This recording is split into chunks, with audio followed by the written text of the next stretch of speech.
Assalamualaikum warahmatullahi wabarakatuh. Perkenalkan, nama saya Aisni Aulia Putri dari kelas biologi C. Di sini saya akan mempresentasikan materi yang bertema Patani di Thailand Selatan.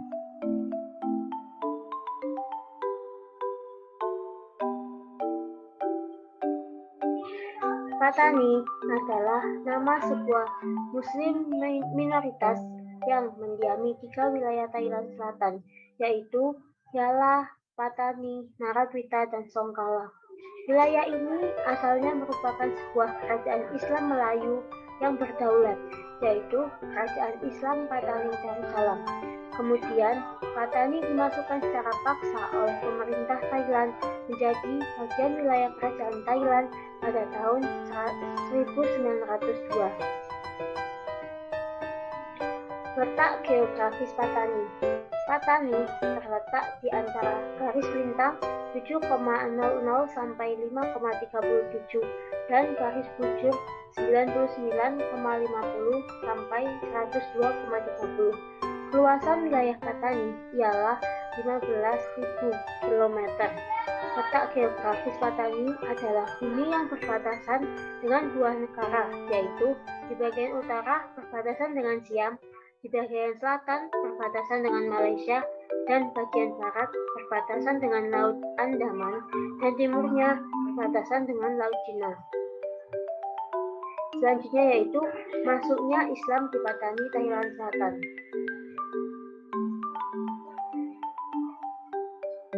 Islam masuk ke Thailand pada abad ke-10 melalui para pedagang dari Arab.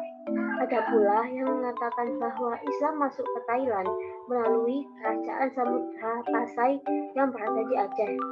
Jumlah Muslim di Thailand sekitar 15%, sedangkan jumlah penganut Buddha lebih banyak, yaitu sekitar 80%.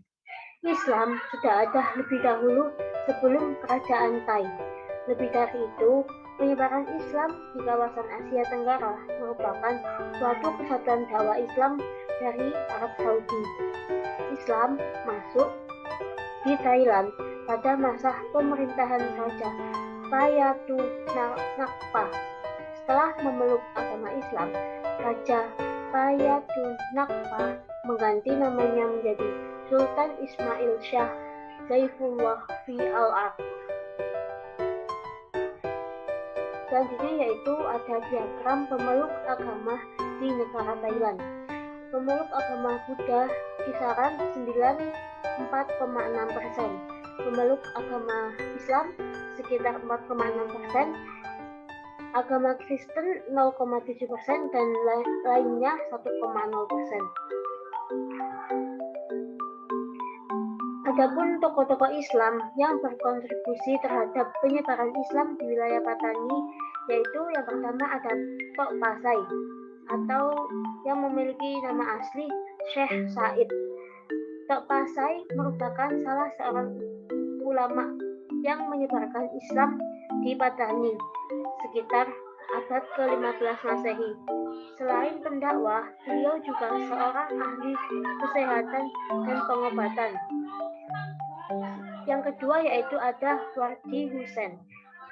Wardi Hussein yaitu salah seorang ulama yang berasal dari Pulau Jawa yang ditugaskan oleh Kerajaan Demak untuk membangun peradaban Islam di wilayah Patani.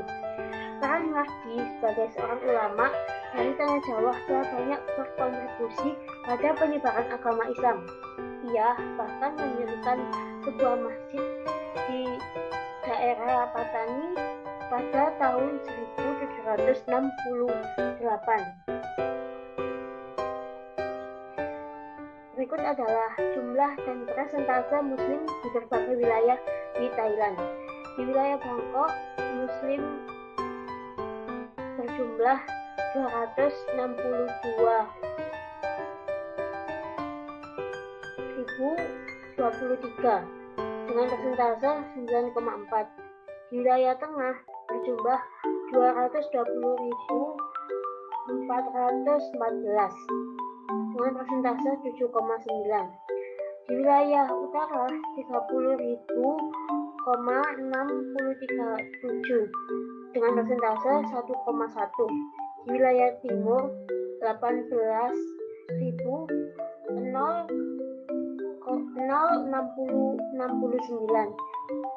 dengan persentase 0,7. Dan di wilayah selatan ada 2.246.399.000 dengan persentase 80,9, dan jumlah total keseluruhan yaitu 2.777,54 dan persentasenya yaitu 100%. Dilihat dari tabel berikut, wilayah selatan menjadi salah satu wilayah yang memiliki jumlah umat muslim terbanyak di Thailand. Selanjutnya yaitu sejarah kerajaan Patani.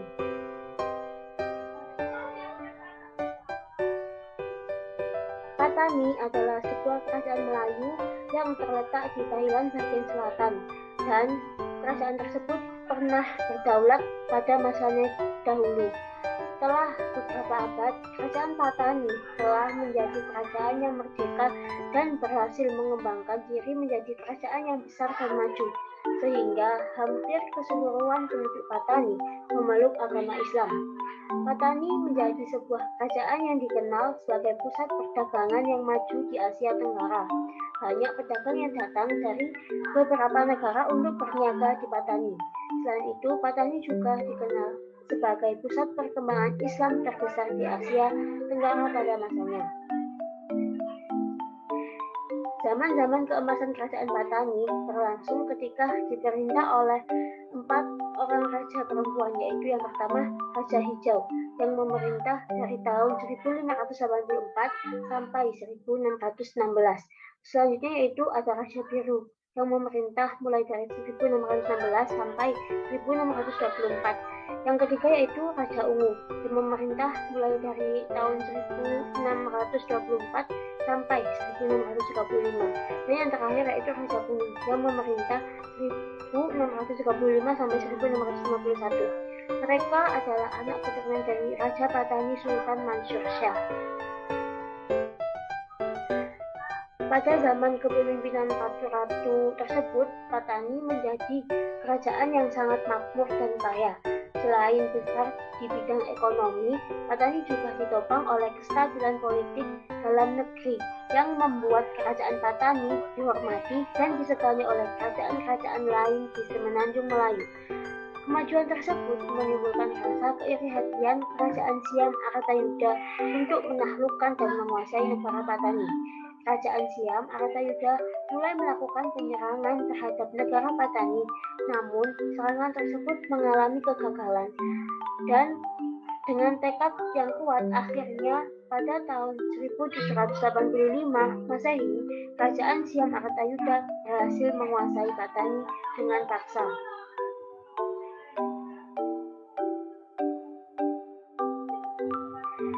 Kemudian pada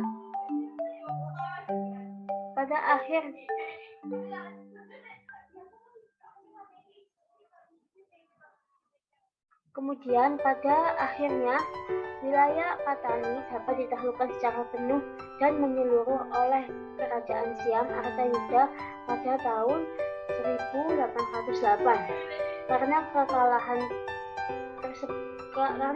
kekalahan ini, kerajaan Siam menggunakan berbagai politik untuk memecah belahkan umat Islam di Patani. Salah satunya yaitu dengan asimilasi atau nasionalisme ke dalam budaya Buddha Siam oleh rejim Tribun Songkram.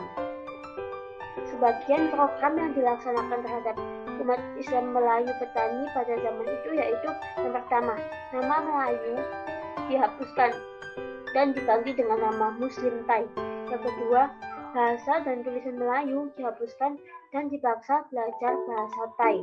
Yang ketiga yaitu ada agama Islam tidak diberikan kebebasan kepada orang-orang Melayu untuk menjalankan ibadahnya, dan masih banyak lagi. Dan pada tahun 1868, pemerintahan diperkenalkan dengan sistem pemerintahan yang baru, yaitu Tesabiban. Tesabiban yaitu dikenal dengan makna peraturan yang ada di bawah naungan tersebut sudah tidak memiliki lagi hak kuasa otonomi. Dan pada tahun 1983, situasi di Patani pertama memburuk dengan adanya pengambilan alih kerajaan Siam oleh Tribul Songkhram dengan memperkenalkan sebuah program baru, yaitu yang disebut Tai Ratanium. Akibat yang terjadi dari politik yang dilakukan oleh Tribul Songkhram tersebut, orang-orang Melayu Patani merasa terancam atas identitasnya. Mereka merasa kebudayaan Melayu dan Islam telah menjadi identitas tercemar oleh kebijakan-kebijakan politik Tribul Songkhram. Berikut adalah timeline sejarah kerajaan Patani. Pada abad ke-16, Patani menjadi kerajaan yang masyhur dan dikenal di umum. Kemudian pada abad ke-17, pada masa pemerintahan Raja Hijau, yaitu pada tahun 1589 sampai 1616, kerajaan Patani berada pada kemajuan dan kemakmuran. Kemudian pada tahun 1795, kerajaan Siam berhasil menduduki Patani secara paksa. Dan pada tahun 1808, Patani berhasil ditaklukkan secara penuh dan menyeluruh oleh kerajaan Siam. Kemudian pada tahun 1896 terjadinya perubahan kebijakan pemerintahan daerah. Kemudian pada tahun 1901, kerajaan Melayu Patani melakukan upaya pemberontakan kepada kerajaan Siam. Dan pada tahun 1902 terjadinya perjanjian Anglo-Siam Treaty.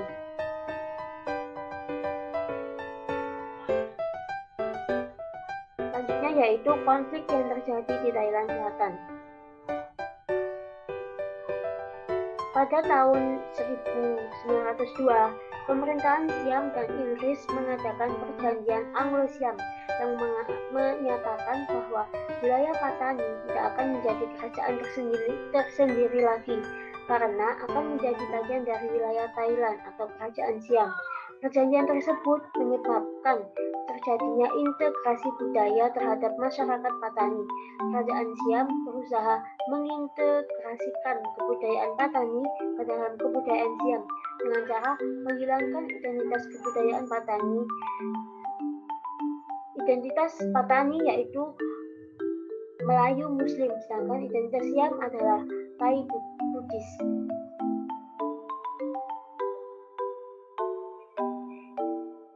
Adapun kebijakan-kebijakan yang dilakukan oleh pemerintahan pada saat itu yaitu yang pertama mengganti hukum Islam menjadi hukum perdata dan hukum komersial yang tidak memuat nilai-nilai keislaman.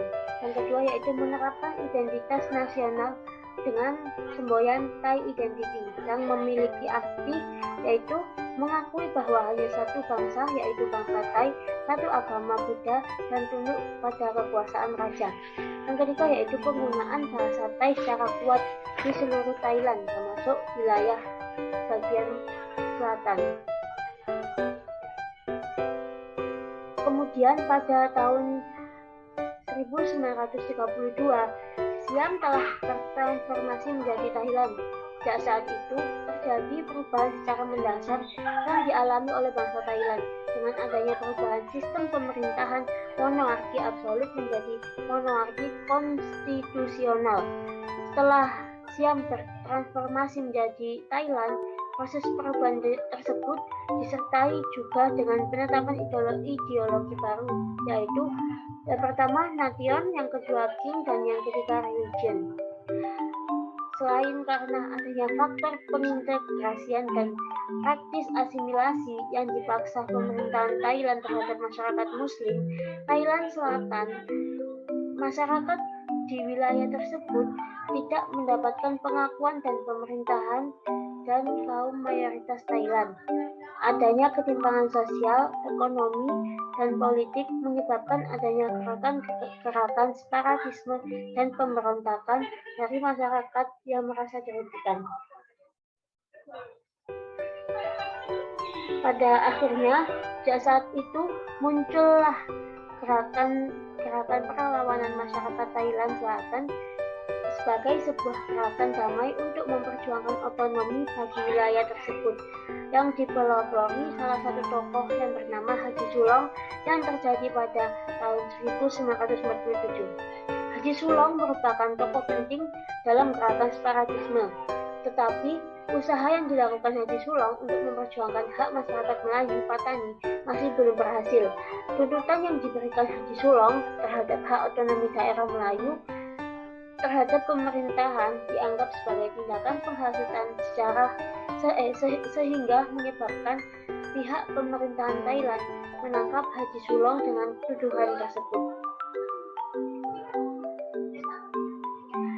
Adapun upaya-upaya yang dilakukan Muslim Melayu Patani untuk mengembalikan identitas budaya Muslim Melayu yaitu yang pertama terjadi pada tahun 1956. Muncul gerakan yang dipimpin oleh Tengku Abdul Jalil yang mendirikan front perlawanan bawah tanah yaitu Barisan Nasional Pembebasan Patani atau yang disingkat dengan BNPP. BNPP bertujuan untuk menuntut hak otonomi dan peningkatan masalah ekonomi karena mereka tidak terima atas eksploitasi sumber daya alam yang dilancarkan oleh pemerintahan Thailand. Yang kedua yaitu terjadinya perjanjian damai antara pihak kerajaan Siam dengan gerakan Barisan Revolusi Nasional atau yang disingkat dengan BRN yang terjadi pada tahun 2013. BRN itu merupakan usaha masyarakat Patani untuk mencoba mengembalikan esensialitas sebagai Muslim Melayu. Yang ketiga yaitu kelompok separatis yang muncul. Yang ketiga yaitu adanya kelompok Patani yang disebut dengan PULO yang memiliki kepanjangan Patani United Liberation Organization yang dibentuk pada tahun 1968. PULO dipelopori oleh Kabir Abdul Rahman. Keberhasilan PULO terjadi pada akhir tahun 1975 hingga awal 1976. PULO menjadi organisasi gerakan Melayu Muslim yang paling besar dan berpengaruh pada saat itu.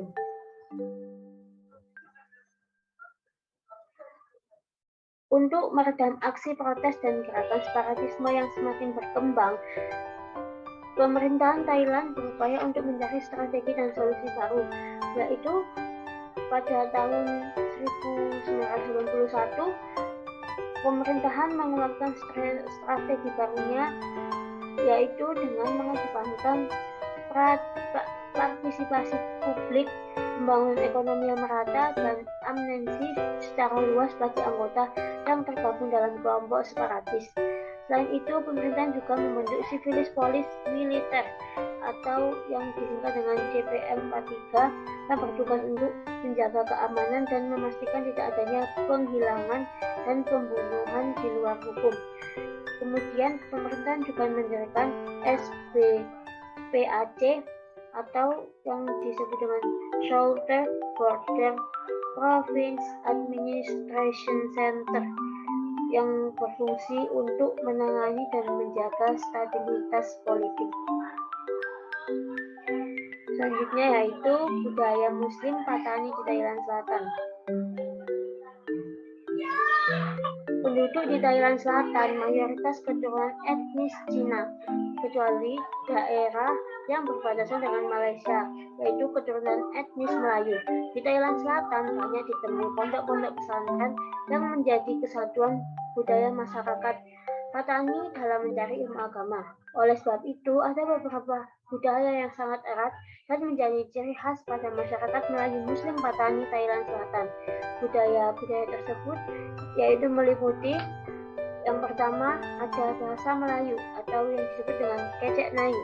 Sebagian besar masyarakat Melayu Muslim di Thailand Selatan menggunakan bahasa Melayu untuk berkomunikasi.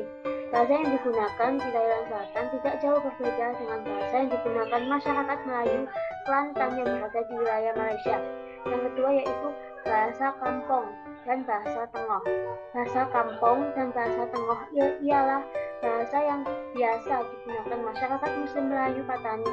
Bahasa Kampung sering digunakan masyarakat Muslim Melayu Patani dalam kehidupan sehari-hari. Sedangkan bahasa Tengah adalah bahasa yang sering dipakai dalam acara-acara formal. Yang ketiga yaitu ada tulisan Jawi atau yang disebut dengan aksara Yawi. Masyarakat Muslim Melayu dalam hal menulis memakai huruf Arab Melayu. Pemerintah atau kerajaan Thailand sudah memerintahkan mereka agar tidak menggunakan bahasa tulisan Arab, dan mereka juga tidak mau menggunakan tulisan Thailand karena beranggapan akan menghilangkan budaya tulisan mereka yang asli. Yang ketiga yaitu ada abangan dan santri. Komunitas masyarakat Patani bisa dikelompokkan menjadi dua, yaitu kelompok abangan dan kelompok santri. Kelompok abangan adalah sebutan bagi umat Islam asli yang mengedepankan amalan dan ritual keagamaan. Sedangkan kelompok santri merupakan sebutan bagi mereka yang memiliki ilmu agama lebih banyak. Kemudian ada pondok pesantren.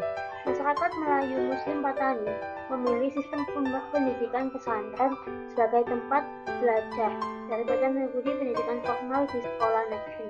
Masyarakat Muslim Melayu Patani percaya bahwa ketika anak-anak mereka dimasukkan ke pondok pesantren atau madrasah dapat menjaga kelestarian keislaman. Kurikulum yang dipakai pada saat di pondok ialah membaca yang mana meliputi Melayu dan Arab, kemudian menulis agama serta hafalan kitab Al-Quran. Baik, cukup sekian presentasi yang saya sampaikan. Jika ada pertanyaan, bisa ditulis di kolom komentar. Cukup sekian dari saya. Wassalamualaikum warahmatullahi wabarakatuh.